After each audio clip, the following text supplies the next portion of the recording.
we're about to hear Teresa Rodriguez, host of the Where Traveler podcast, on location at the Sonoma International Film Festival.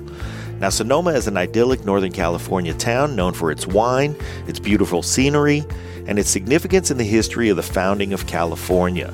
But this weekend, the focus here is on the international filmmakers and the epic tales they bring us from around the world. First up, Teresa talks with Paulino, Duran, and Jesse Long, the filmmaker and the executive producer, respectively, of Chasing Bliss, a film that shows us the happiest country in the world and the 3 ingredients for happiness that are prevalent there. You'll also hear Teresa's conversation with Allison Reed about her film, The Woman Who Loves Giraffes, who brought acclaimed zoologist Innis Dagg, the subject of that film, and her daughter Mary. The film documents the journey and the struggles Anne faced when she moved to Africa in the 1950s and became the first to study giraffes in the wild, and really any animal in the wild. And finally, Teresa talks with Pietra Brettkelly, director of Yellow is Forbidden. The film gives us a peek into the world of Chinese couture designer Guo Pei and her origins in an artistically repressive, deeply conservative upbringing that eventually led to her wildly adventurous design statements on culture and responsibility. Compelling films on fascinating subjects, all of them. And we're excited to hear from the filmmakers as they talk with your host, Teresa Rodriguez.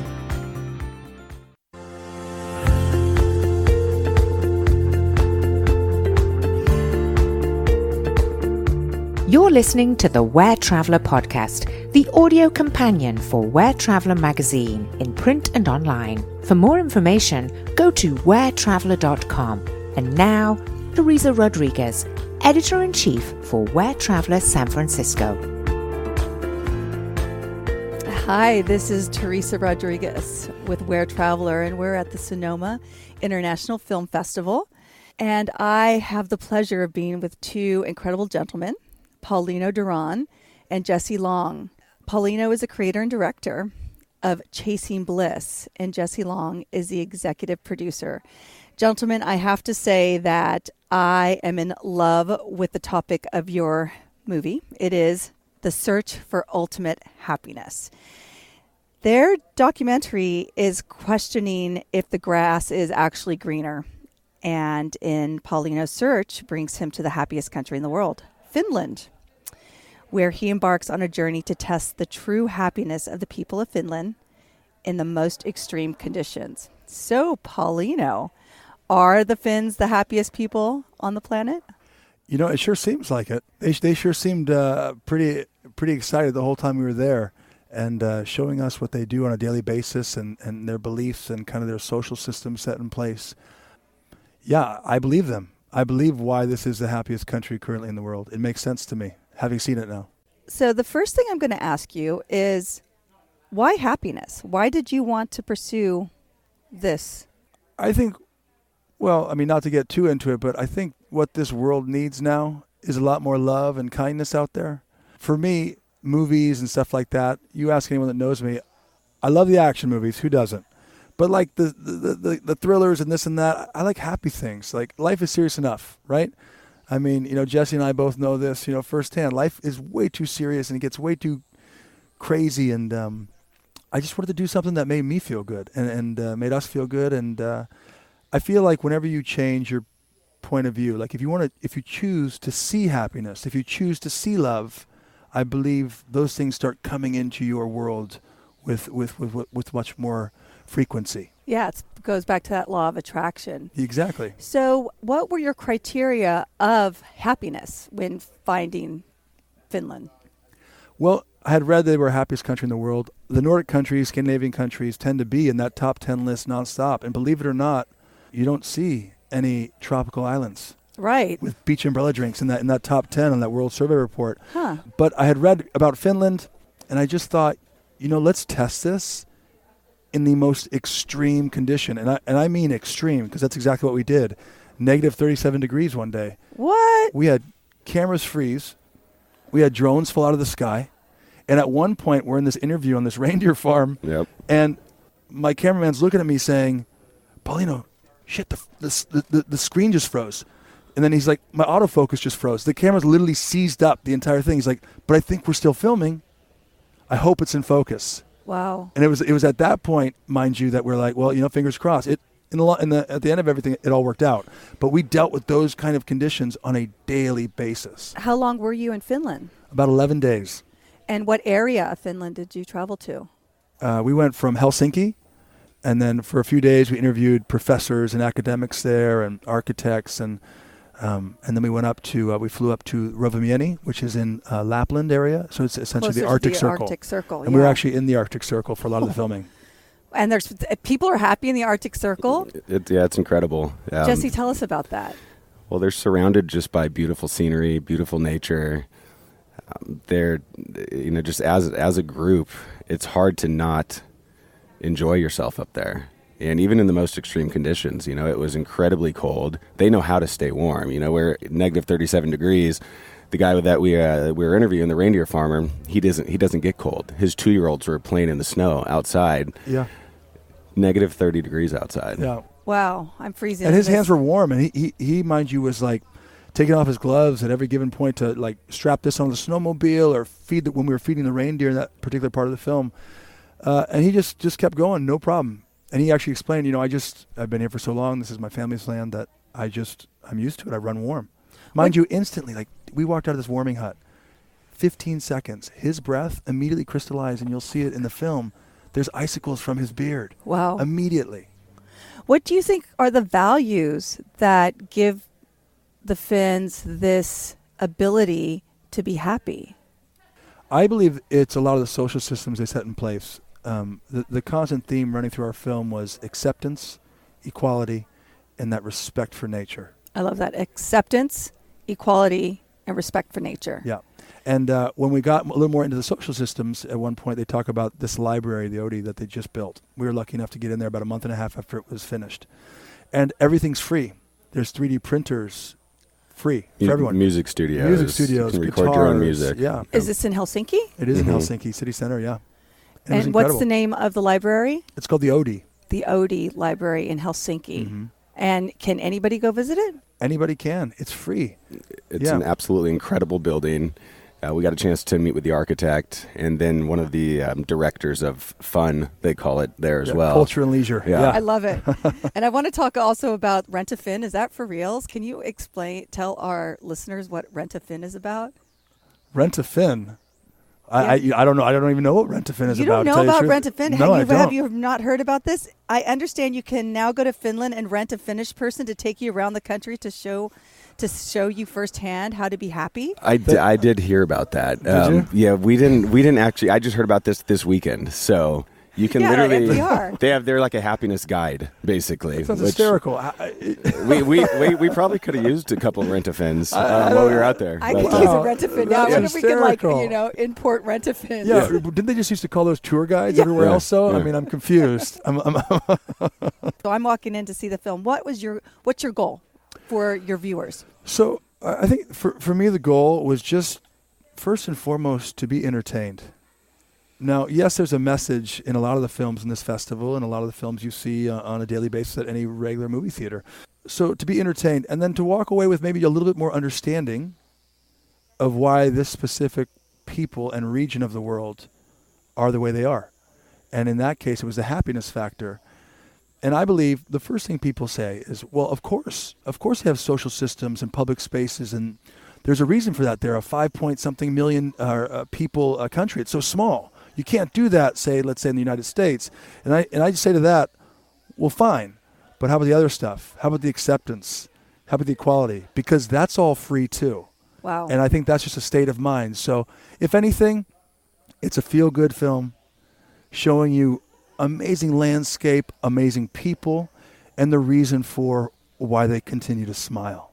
I love this. So we can't all go to Finland tomorrow, but what are some of the ways that we can bring Finland into ourselves on a daily basis? Well, you can't go to Finland, but we can take you on a quick journey for about 49 minutes to Finland, if you let us. And where can we find you online so people who are listening to this months from now are going to be able to see this? So we're actually in discussions with a couple different, let's say, distributors right now, and deciding how we're going to get this, how we're going to choose to show this to the world. Yeah, but you can find us at chasingbliss.com. Contact us there. Paulino's Instagram is paulino.duran. Okay, did you get that? That is chasingbliss.com and Paulino Duran on Instagram. Yep. Is that correct? Yep. I am so excited. I can't wait to chase some bliss, and I'm going to make sure that today I have a bit more acceptance, There you go. a bit more Equality. and I'm going to take in a bit more nature. Yeah. And then I'd say you're 80%, 90% there. You got it. Fantastic. Yeah. And I'm going to go out and enjoy a bit of the sun at Sonoma International Film Festival. Thanks for having us. Appreciate it. I'm Teresa Rodriguez, Editor-in-Chief of Where San Francisco, and you're listening to Where Travel Podcast, where we love to talk about anything related to travel. For more information about this episode, as well as Where Traveler, be sure to check out wheretraveler.com. Now, back to the Sonoma International Film Festival. Hi, we're here with three incredible women. The movie that won the Best Documentary at the Sonoma International Film Festival is The Woman Who Loves Giraffes. This is a feature documentary about the world's first giraffologist. In the film, Dr. Innis Dagg retraces the steps of her groundbreaking 1956 journey to South Africa to study giraffes in the wild, giving us an intimate look into the factors that destroyed her career and the forces that brought her back. We are so fortunate today to have the director, Allison Reed, here, along with the legend herself, Dr. Innis Dagg, and her beautiful daughter, Mary Dagg, who played an important role in the film as well. Ladies, thank you so much for joining us here today. It's great. It's wonderful to be here. Thank you so much for having us. It's just so great to be in Sonoma. We're having a blast. And congratulations. So exciting. Thank you. Yeah. So where are you from? Where's home? We're from Toronto, Canada, and Anne lives about an hour and a half east of Toronto in Waterloo? a town called Waterloo. Yeah. Oh, is this your first time here in Sonoma? Definitely. Yes. And what do you think? It's wonderful. To die for. There's snow in Toronto right now. We're having the time of our lives with the green grass. Yeah. and the rolling hills. Well, that's fantastic. Well, I am super excited to tell everybody about this film. This is a feature documentary about the world's first giraffologist. And that's you, Anne. In this film, Dr. Innis Dagg retraces the steps of her groundbreaking 1956 journey to South Africa to study giraffes in the wild, giving us an intimate look into the factors that destroyed her career and that forced her back home. So, my goodness, Allison, why this story? Of all the stories that you could ever do, what was it about Anne's story that really inspired you? What could be more exciting than a pioneering woman that followed her passions and overcame all these obstacles to pursue her dream? I mean, I heard about Anne's story and I read her book, Pursuing Giraffe, and it just jumped out at me. It's exactly the type of story that really speaks to me. And Anne's had some hardships in her life, which I think have been turned around recently. So it's a story of overcoming hardships, and it's a very inspiring story. Most people that see the film walk out incredibly inspired by Anne and what she's done and her story. So. And I love strong women. I love women who travel. So can you just back up a clock a little bit, and what was the moment in your life where you said, you know what I'm going to do? I'm going to Africa to study giraffes. What was that moment in your life? Probably when I was 3 years old. How old? 3. Wow. Okay. Because I realized I had seen a giraffe at the Brookfield Zoo where my mother had been living. And I was just so excited that it's a wonderful animal, and I thought that's what I want to do with my life. Did you know where the giraffe lived at the time when you were 3 years old? No, probably not. But, And then but they were just so amazingly tall, and I just somehow, I don't know, I just wanted to do it. And then one day you bought an airline ticket. No. Oh No? there were really no planes then. Oh, there Well, wasn't. there were planes, but you'd have to be a millionaire to plan them. So I took a boat across to Great Britain, and then round the Cape of Good Hope, and off at a place just past that, and then bought a little car. This was when I was not she 3, landed, but yeah, I you was landed much in older. Port Elizabeth in South Africa. So she took a ship from London, England, all the way around to Port Elizabeth, South Africa. Yeah, and that's where I bought my little car, and then I could drive 1,000 miles to Fleur. That is Fleur-Lee. so Fleur-Lee. fantastic. And Mary, tell us about your role in the film and how your mom has inspired you. Well, my role really has just been sort of like, what? I guess I grew up obviously with my mom and my two brothers, and we never really knew that much about Mom's passion for giraffes. We knew that she loved them. You know, for Christmas we'd buy a towel with a giraffe on, and that was great. But we had no idea that she'd done all this groundbreaking research, because at that point it was sort of taking a back step. And this, within the last 5 years, when Ali started doing all the stuff related to the film, this is really when it's become, holy crap, Mom's done so many amazing things.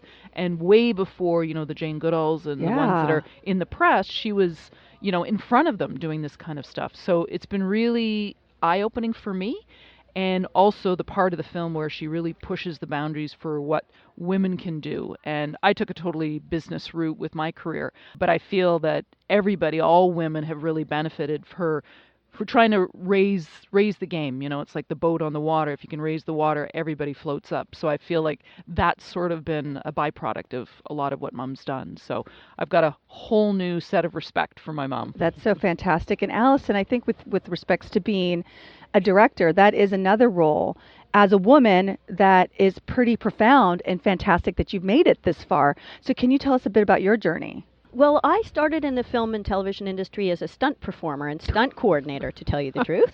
So I did that for several decades. Was always interested in storytelling. Had done some writing on television as well as my stunt career, and just wanted to start making films and directing. So I actually approached my career did transition into directing. So I direct on television series right now. And when I heard about Anne's story, I thought of it as a scripted feature film. Wow. So when I first approached Anne, I asked her for the rights to her book and to her life story to make a scripted film about it. And then these things started happening, which made me think, this is historic. We have to record this. So that's how the documentary was born. When she decided to go to Africa, I asked her if we could come along and film it. That's how the documentary was born. And then she couldn't shed me for 5 years. Everywhere she went, I was along with her. Yeah, how long did it take to produce this documentary? 5 years. Wow. Yeah. And how many times did you go to Africa? Twice. Yeah, we went once. The first time we went to Kenya, right, Yeah, Anne? that's right. And the second time we went to South Africa. We were fortunate enough to go back to the exact farm, Fleur-de-Lis, in South Africa, where Anne did her pioneering research. Wow. So when Anne was there originally, she had access to a 16 millimeter camera. So she was filming giraffes, and the people that were there were also filming Anne doing her work. Were you able to get access to all of this? It's in the film. That's so fantastic. So we had a really unique opportunity to juxtapose, you know, Anne as a 23-year-old in the exact same places that we took her back to. So you see her in the exact same buildings, the exact same mountain ranges behind her, and so it was really incredible. That's fantastic. Yeah. And how do you feel, Anne, knowing that your story has won the best documentary at the Sonoma International Film Festival? Well, I should say that I expected that much, but because she's such a brilliant worker. But I'm over the moon, really, because if we can get people thinking about giraffe, they'll be thinking, well, you know, are they okay? But they're not okay. And we have an arrangement whereby we give money that they, after the film, if they wish, and they can give it on their own. Where can people find that link? Is it at thewomanwholovesgiraffes.com? Is that? That's exactly right. Yeah. So there's an area on our website called Take Action, and on it we list 3 giraffe conservation organizations that Anne supports. So not all giraffe organizations, unfortunately, are created equal, and some of the one particular high-profile one isn't one that Anne supports. She likes the money to be going to giraffe and to the researchers whose heart is in giraffe conservation. That's fantastic. Yeah. So can I get just a word of wisdom from each of you for our listeners? Anne, can you just give a little bit of inspiration for anybody who wants to follow their dream? Well, I think if you really, really want something, then you should just go for it and don't think about it. Just go for it.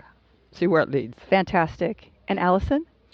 Well, don't get discouraged. You never know what time is going to bring you. I mean, her career was virtually destroyed by the sexism she faced in academia. She just forged ahead. I mean, she's just tenacious. And when I see what's happening now with her life, she's been rediscovered by the giraffe community. She's re-immersed in it. Anne's 86 years old. The University of Guelph, which was one of the universities that denied her tenure, issued her an apology and has now established a scholarship in her name, the Dr. Anne Innis Dagg Scholarship for Summer Research. So there was probably a time in Anne's life when she thought all was lost, but it's turned around. So don't give up is my... I love it. Well, you heard it here, Where Travelers. Don't give up. And thank you. Thank you, ladies.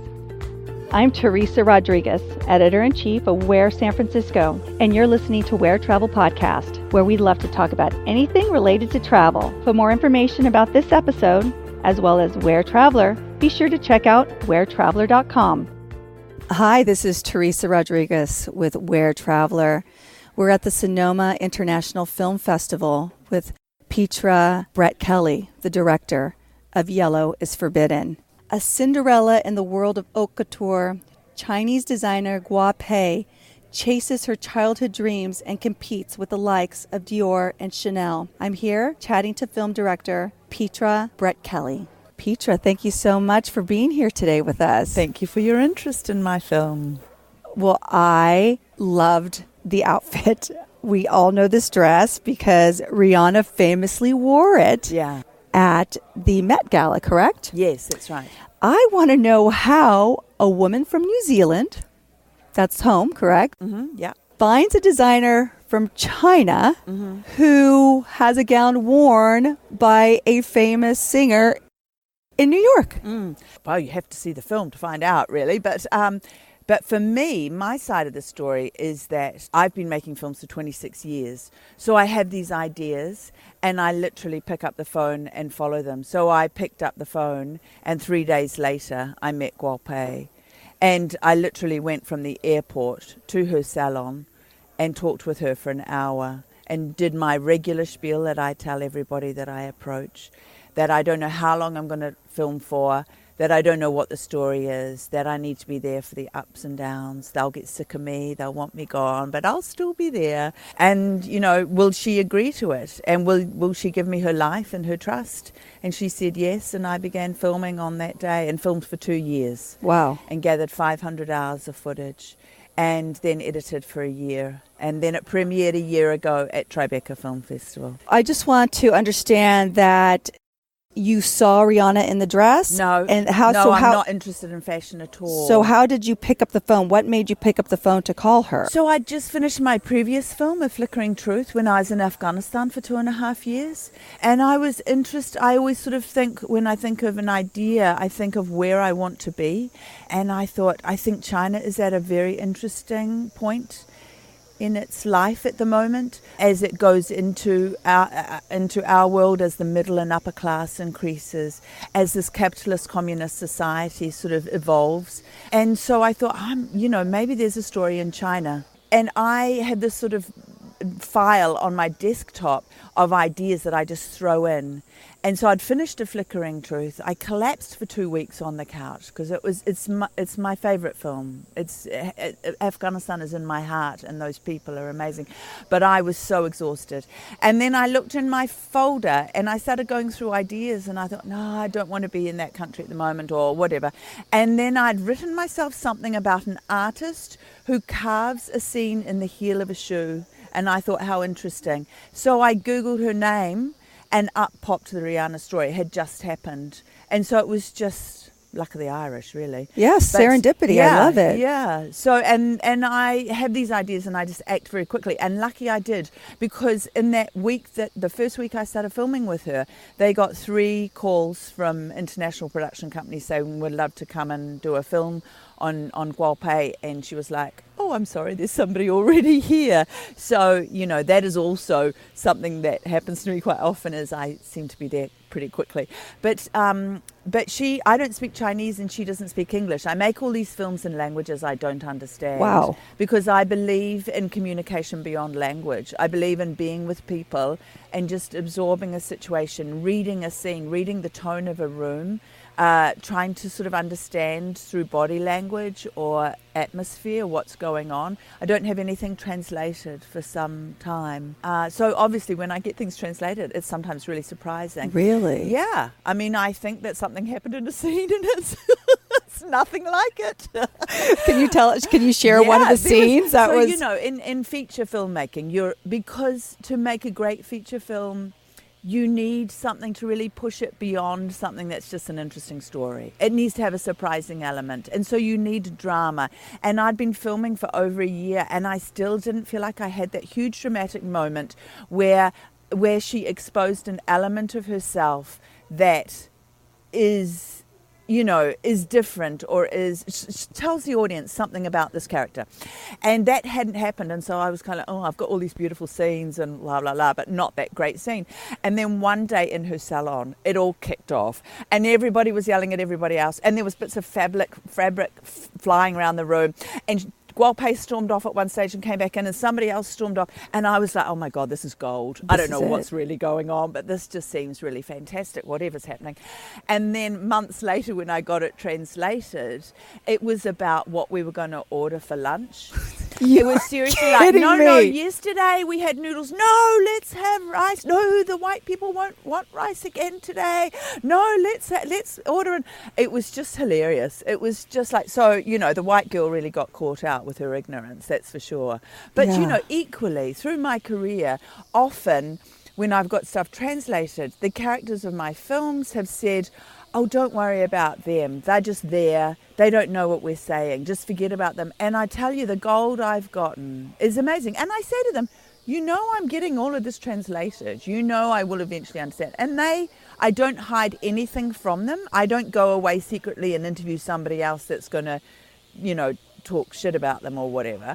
I don't do that. So they know everything. But still, people, it's incredible the situations I've been in and the places that I've gotten to and the people I've gotten to. I did the first interview with Colonel Gaddafi after 19 years. Nobody had interviewed him. Places I've been, maybe also because I'm from New Zealand, people don't feel threatened, because we're just a little country at the bottom of the world. We're not really going to do any bad to anybody. Right. So there's a bit of that. But Guo Pei, I would say, she is seriously one of the most beautiful people I've ever met. She and I just clicked so automatically. And she never, ever stopped me from filming. Never. Wow. Never said no. And she just let me. I think there was sort of a mutual appreciation for creativity. Right. And, on the first day that we filmed, on that day that I went from the airport to her salon, and at the end of the day she said, come home, and we went to her home, and she took us on this tour and showed us the 400 teddy bears that she collects and the slide that and when she has a creative block, she's got this indoor slide. And then she also picked up the kaleidoscopes that she also collects, and she said, this is my happy place. She was looking in one, and for me that was a real stylistically creative moment, because I always, with each film, want to visually tell the story in a way that reflects my character. And so I said to my cinematographer, it's just he and I on our shoots, just the two of us. And I said to him, I want to play with that idea of the prism and kaleidoscopes to remind the audience about this creative mind, how she takes stuff in, and then this beauty that comes out. And we found a chandelier, and the owner was horrified that I was then going to pull it apart. And then I carried around pieces of this cut glass and would sort of play with it in front of the camera to give this refracted image. And I think Guo Pei saw that I was trying to do something different. And where does she live? She's based in Beijing, but she has a salon as well in Shanghai. And, nobody outside of China had known of her before Rihanna. And so she took that moment. She didn't know who Rihanna was, herself, Guo Pei. But she took that moment and capitalized on it and launched herself internationally. And that is the arc of my film, is following her for 2 years as she tries to break into the haute couture commission. But yeah, I mean, her work is pieces of art. She doesn't sell any of it. No, it's in exhibitions. In fact, it's in 40 of the pieces are in a museum in LA for the next 3 months. Wow, so fantastic. my film's also screening down in LA if people want to see it. You are so fascinating. We're going to have to do this longer and more because we're going to get on a call when you're back into New Zealand. I would love to. You heard that, We're Traveler. We're going to New Zealand on location. Yeah, do come Pietra, down. you are fantastic. I love the metaphors that you're describing as well with respects to our own translations, our own perceptions of what we think of people, especially when we travel, and how we envision others. Yes. And then when we actually hear the truth behind the words that are actually being said is just so profound. Absolutely. I think your work is phenomenal. How can people find you? Okay, so I have a website, pietrabrettkelly.com, and they can access a lot of my films. Yellow is Forbidden is going to be on Amazon Prime, I think from May, or April or May, it's being launched, and internationally on other sites. So and for those that watch it, please watch it on as large a screen as you possibly can, because it's a truly beautiful film. Thank you so much for being here. It's such an honor to spend some time with you. I'm so grateful that you took the time out, and please safe travels back to New Zealand. Thank you, listeners, for joining me. You've been listening to the Where Traveler podcast, hosted by me, Teresa Rodriguez. This episode was produced and directed by Pete A. Turner, John Leon Guerrero, and Victoria Shepard. To listen to this podcast, find out more information about the crew, as well as Where Traveler, visit wheretraveler.com, your ultimate destination guide.